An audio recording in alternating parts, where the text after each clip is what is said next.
Hi 3 kilo mutton biryani எப்படி செய்கிறதுன்னு பார்ப்போம். இதுக்கு தேவையானது எண்ணெய், வெங்காயம், பச்சை மிளகா, பிரியாணி இலை. இதை வச்சு நல்லா வதக்கிக்கோங்க. இதில் 10 நிமிஷம் ப்ரௌனிஷ் வர வரைக்கும் நல்லா வதக்கணும். 10 நிமிஷம் மூடியும் வச்சுக்கோங்க.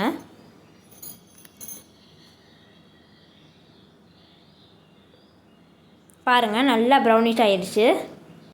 அப்புறம் டொமேட்டோ ஜூஸ் ஊற்றிக்கோங்க. அடுத்து ரம்பை இலை 2 சின்ன சின்னதாக வெட்டிக்கோங்க. தேவையான அளவு உப்பு போட்டு வதக்கிக்கோங்க.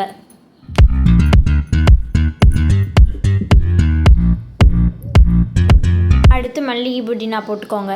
போட்டு வதக்கிக்கோங்க. அப்புறம் இஞ்சி பூண்டு 5 கரண்டி ஊற்றிக்கோங்க.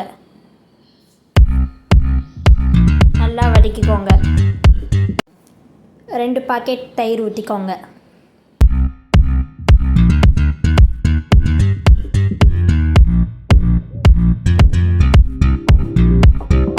அடுத்து 5 ஸ்பூன் மிளகாய் தூள் போட்டுக்கோங்க.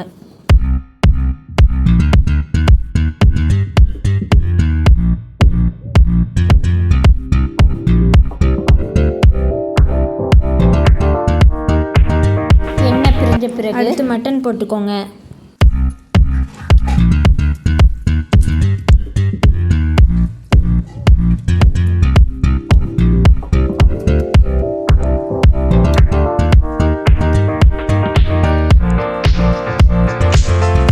வதக்கிக்கோங்க. மட்டன் வேகிறதுக்கு குக்கரில் போடுங்க. 2 விசில் வர வரைக்கும் அடுப்பு ஆனில் இருக்கும்.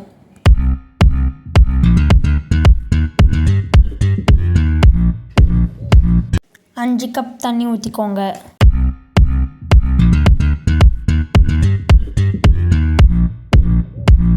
மட்டன் நல்லா வேகிருச்சு. அரிசி போட்டுக்கோங்க. பாருங்கள், நல்லா வேகிருச்சு. நெய் போட்டுக்கோங்க. மட்டன் பிரியாணி ரெடி ஆயிடுச்சு. நீங்களும் ட்ரை பண்ணி பாருங்கள்.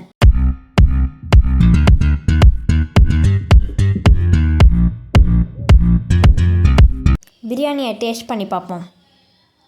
ரொம்ப நல்லா இருக்குது. நீங்களும் ட்ரை பண்ணி பாருங்கள். பாய்.